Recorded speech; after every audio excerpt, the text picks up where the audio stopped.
시청자 여러분, 안녕하십니까? 2026년 4월 10일 금요일 글로벌 인사이트 시작합니다. 오늘 전 세계는 중동 호르무즈 해협의 긴장감과 기술 패권 경쟁, 그리고 각국 내부의 대대적인 제도 개편 소식으로 요동치고 있습니다. 네, 안녕하세요. 오늘 리스트를 보니 마치 거대한 체스판을 보는 것 같습니다.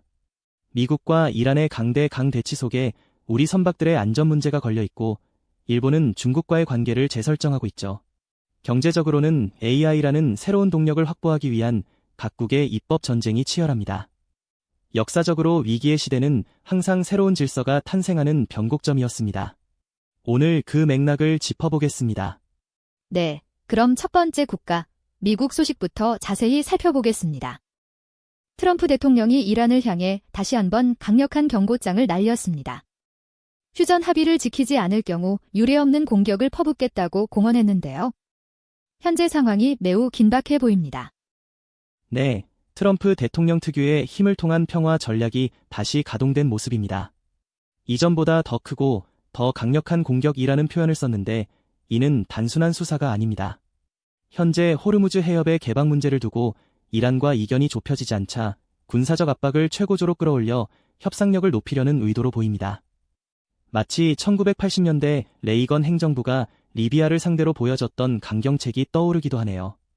경제 지표도 좋지 않습니다.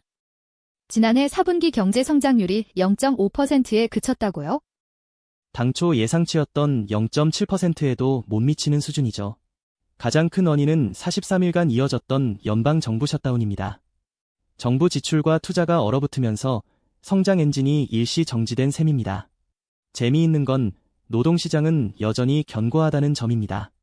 신규 실업수당 청구 건수는 소폭 늘었지만 안정적이죠. 문제는 물가입니다.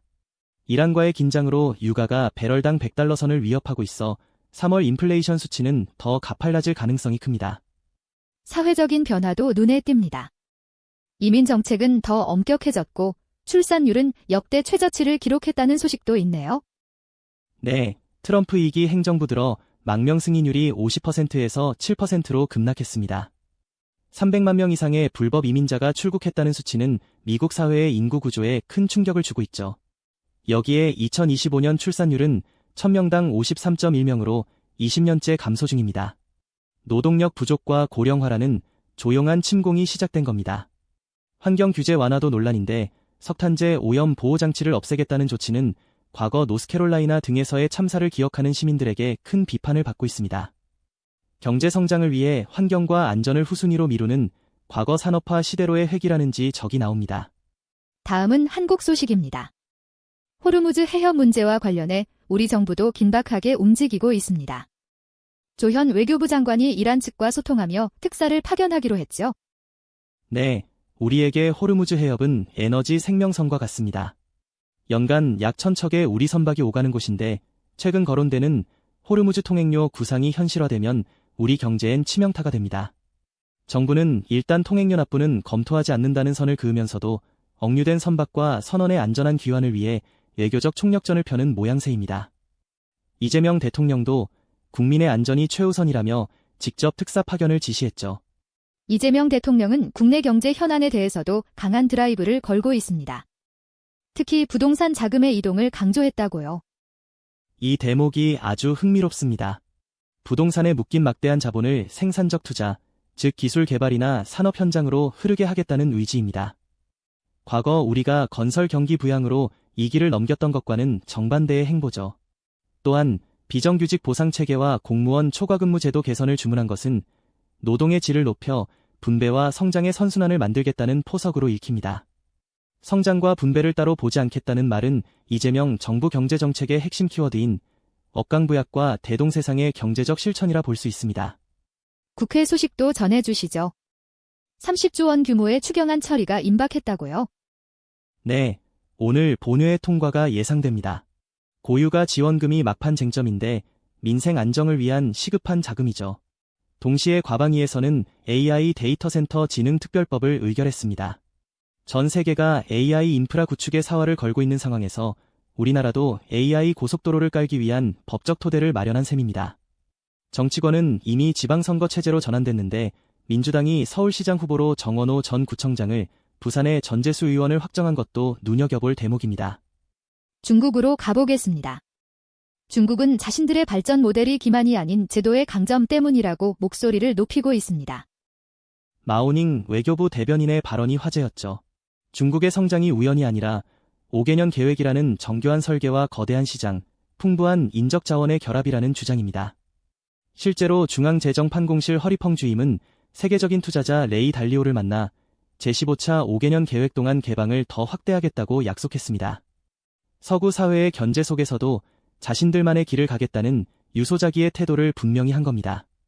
북중 관계도 새로운 국면을 맞이하는 것 같습니다. 왕이 부장이 평양을 방문했죠? 네, 왕이 부장과 최선희 외무상의 회담은 단순한 외교 의뢰를 넘어선 전략적 밀착을 보여줍니다. 양국 지도자의 지도가 새로운 장을 열고 있다고 강조했는데, 이는 동북아시아에서의 영향력을 강화하려는 의도가 다분합니다. 과거 냉전 시절의 북중 관계가 혈맹이었다면 지금은 전략적 이익의 공유로 진화하고 있는 셈입니다. 경제와 사회 면에서도 흥미로운 소식들이 많습니다. 선전에서는 전자정보 박람회가 열렸고 대만과의 문화적 공감대 형성 소식도 들리네요. 선전에서 선보인 AI 대규모 모델들은 중국의 기술적 자부심을 보여줍니다. 또 재미있는 뉴스가 있는데 AI 단편 영화에 나온 장판앞, 즉 오리오리가 양안에서 큰 인기를 끌고 있다고 해요. 음식이 정치를 넘어 문화적 공감대를 형성하는 모습이 흥미롭습니다. 반면 고령층의 디지털 소외 문제는 중국 사회의 큰 숙제입니다. 인터넷은 쉽지만 사용은 어려운 격차를 줄이는 것이 삶의 질을 결정하는 핵심 문제가 되고 있습니다. 마지막으로 일본 소식입니다. 일본이 외교청서에서 중국에 대한 표현을 수정했다는 소식이 들려오는데 관계 변화가 감지되나요? 네, 매우 상징적인 변화입니다. 기존의 중국을 가장 중요한 양자관계 중 하나라고 표현했던 것을 중요한 이웃국가로 격하했습니다. 다카이치 사나의 총리가 대만 문제에 대해 강경한 발언을 쏟아낸 이후 중일 관계가 급속도로 냉각된 결과입니다. 마치 살얼음판을 걷는 듯한 긴장감이 느껴집니다. 내부적으로는 정보기관 설립과 AI 규제 완화도 추진 중이라고요. 국가정보국 설립은 일본이 보통 국가화를 넘어 정보 패권국으로 가겠다는 의지로 보입니다. 또한 AI 발전을 위해 개인정보 보호 규칙을 대폭 완화하기로 했습니다. 통계 분석이나 과학 연구에는 동의 없이 정보를 쓰게 해주겠다는 건데 기술 혁신을 위해 프라이버시를 일정 부분 양보하겠다는 과감한 선택이죠. 과거 일본이 장인 정신으로 아날로그 시대를 풍미했다면 이제는 데이터 경제로의 대전환을 시도하고 있습니다. 사회적인 뉴스 중에는 서열순화라는 생소한 단어가 눈에 띕니다. 이게 어떤 의미인가요? 일본 기상협회가 발표한 내용인데 몸을 더위에 미리 적응시키는 과정을 말합니다. 4월 기온이 예년보다 높을 것으로 예상되자 열사병을 막기 위해 몸 만들기를 하라는 캠페인이죠. 아주 일본다운 꼼꼼한 관리 시스템이라 볼 수 있습니다. 경제적으로는 외국인 투자자들이 일주일 만에 약 1조 9천억 엔의 주식을 사들이며 사상 최대치를 기록했습니다. 배당 시즌 영향도 있지만 일본 시장에 대한 글로벌 자본의 신뢰가 회복되고 있다는 증거이기도 합니다. 짧은 단신들 전해드립니다. 하와이에서는 지난달 폭풍 피해로 인한 대통령 재난선언이 승인되어 본격적인 복구가 시작되었다는 소식입니다. 또한 교토에서는 일본 전통 타 그룹 DRUM 타오의 전용 극장이 개관했는데 첫 공연부터 매진 행렬을 기록하며 전통 문화의 힘을 보여주고 있습니다. 하와이는 자연재해를 딛고 일어서는 회복력을, 일본은 전통의 현대화를 통한 문화 경쟁력을 보여주네요. 특히 DRUM 타오의 인기는 낡은 것이 아닌 익숙한 것의 혁신이 세계 시장에서 통한다는 것을 증명하고 있습니다. 오늘 글로벌 인사이트에서는 중동의 긴장 속의 요동치는 각국의 대응과 AI 시대를 준비하는 법적, 제도적 움직임들을 짚어봤습니다. 오늘을 관통하는 한 줄 평을 남기자면 불확실성의 파도가 높을수록 각국은 자신만의 닻을 내리기 위해 치열하게 움직이고 있다고 할 수 있겠네요. 미국은 힘으로, 한국은 민생과 기술로, 중국은 제도로, 일본은 변화된 질서로 말이죠. 역사는 항상 이런 충돌과 조율 속에서 전진해왔습니다. 네, 저희가 전해드린 정보가 여러분의 세상을 보는 눈에 깊이를 더해드렸길 바랍니다. 오늘 하루 주변의 작은 변화에서도 큰 흐름을 읽어내는 통찰력 있는 시간 보내시길 바랍니다. 시청해주신 여러분, 고맙습니다. 활기차고 의미 있는 하루 되십시오. 좋은 하루 보내십시오.